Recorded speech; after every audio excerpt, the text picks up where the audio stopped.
Assalamualaikum warahmatullahi wabarakatuh. Salam sejahtera untuk kita semua. Salam NKRI, salam Merah Putih. Ya, hari ini adalah hari Jumat.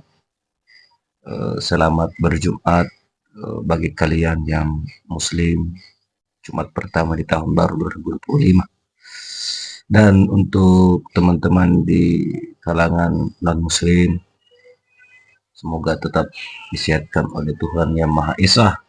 Dan semoga kita semua dapat dilancarkan rezekinya di Jumat berkah ini. Amin. Oke bosku, ada momen nih. Saya sengaja mengangkat judul duet konyol duo Irma. Siapa dia? Irma Caniago dan Irma Huta Barat. Kenapa saya sebut itu duet konyol?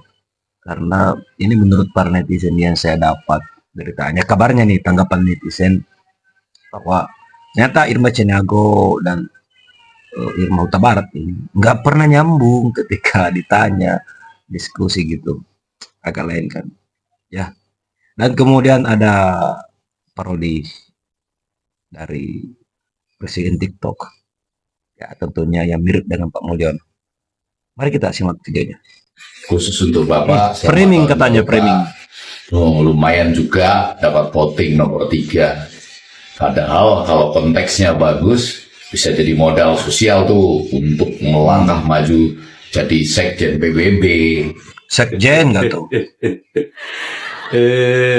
Maaf Dek Pendi, itu salah. Salah. Itu kan voting yang tidak baik, itu framing. Yang dikorupsi apa? Yang dikorupsi apa? Silahkan dibuktikan saja. Salam logika. Akhirnya Alih-alih jadi sekjen PBB, kok malah dapat gelar pemimpin terkuat di dunia? Bukan karena dia diangkat sebagai sekjen PBB seperti impian para penggemarnya, namun kali ini Mulyono mendapatkan gelar terhormat sebagai pemimpin terkorup sedunia dari ORRC. ORRC ini adalah sebuah lembaga nirlaba internasional yang berfokus pada pelaporan dan investigasi tentang kejahatan terorganisir, korupsi, dan penyalahgunaan kekuasaan di seluruh dunia. Wah, rasanya sia-sia dong pencitraan yang sudah dia lakukan selama 10 tahun sebagai orang yang sederhana, kesana kemarin memakai baju putih dan celana panjang hitam. Bahkan sampai sekarang ketika beliau tidak menjabat pun masih lalu lalang memakai pakaian yang sama, yaitu baju putih dan celana hitam. Sekarang dia mendapat gelar kehormatan sebagai pemimpin terkorup di dunia.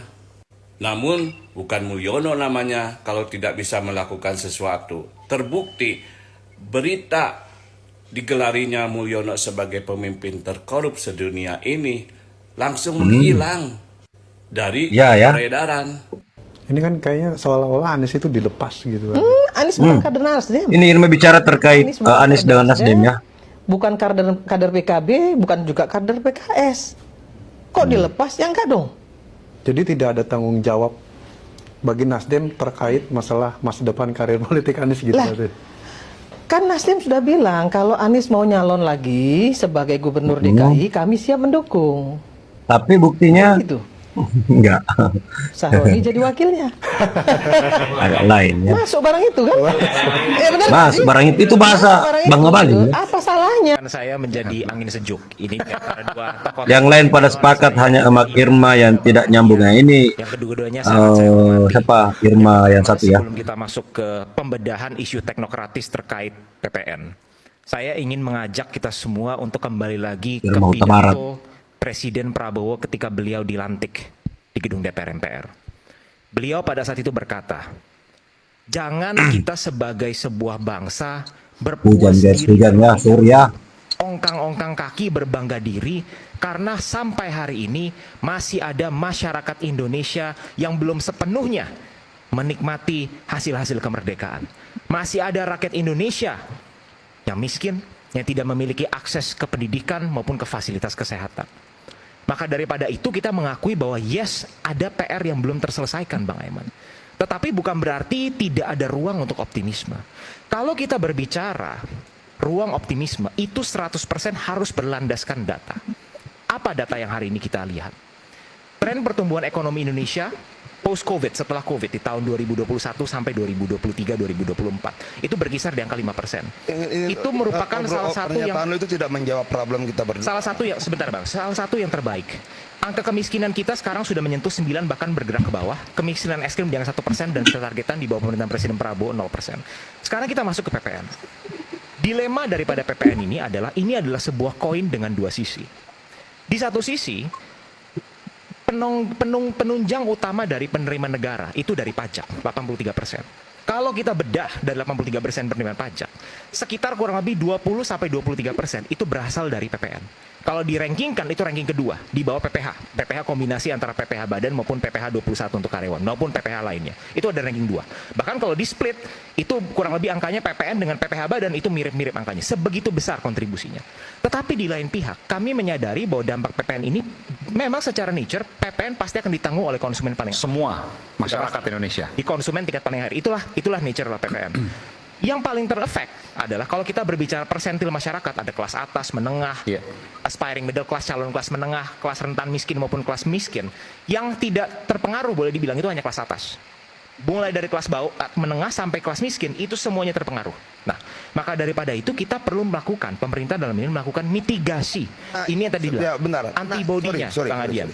Ini yang mau gua ajak bicara. Bagaimana menanggulangi dampaknya, karena akan sudah terjadi defisit APBN Bang Adian, triliun. itu dulu. Oke, sudah ada 80 ribuan kira-kira PHK. Harga barang akan naik. Ini sudah akibat PPN dan sebagainya. Akan ada problem ke depan. Yuk kita bicara bagaimana cara menghadapi itu. Jangan bicara siapa partainya, siapa ketua panjanya. Begitu itu dikutik, oke, kita akan bicara yang lain lagi. Kenapa? Teman-teman kami di Banggar sudah datang menghubungi saya. Yan, ini berat. Jangan bicarakan itu, kita bicara mitigasinya. Kita bicara ini berat, gak ketolong kalau nggak pajak nggak naik. Tapi kalau begitu, oke, saya diam. Ayo kita cari ayo kita duduk sama-sama berpikir bagaimana menghadapi problem-problem ke depan, mitigasi dari kemiskinan dan dampak-dampak kenaikan pajak segala macam. Saya setuju. Tapi jangan dibuka lagi ketua panjanya siapa. Jangan dibuka lagi pemenang pemilunya siapa. Jangan dibuka, jangan. Kalau saya sudah diam, jangan dikutik-kutik. Karena saya juga ngerti persoalannya. Itu loh. Nah, saya lebih setuju yang dibilang dia tadi. Ayo kita bicara mitigasinya. Salah satu tawaran saya, antibodi kita harus kuat. Tawaran saya, ketegangan politiknya diturunkan. Tawaran saya, stabilitas politiknya ditingkatkan. Kenapa? Saya balik ke 96, 97, 98. Bukan membuka sejarah. Waktu. Ya, ternyata saya juga kaget setelah menyaksikan video terakhir, guys.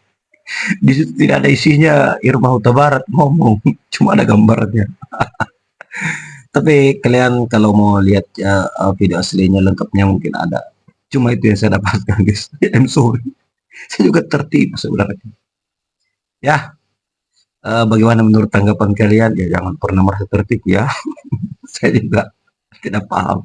Baru lihat videonya. Oke bosku, mungkin itu saja video kali ini. Sampai jumpa di video selanjutnya. Selalu semangat, selalu ceria. Walaupun mantan presiden ke-7 Indonesia mendapat gelar terkorup di dunia. Assalamualaikum warahmatullahi wabarakatuh.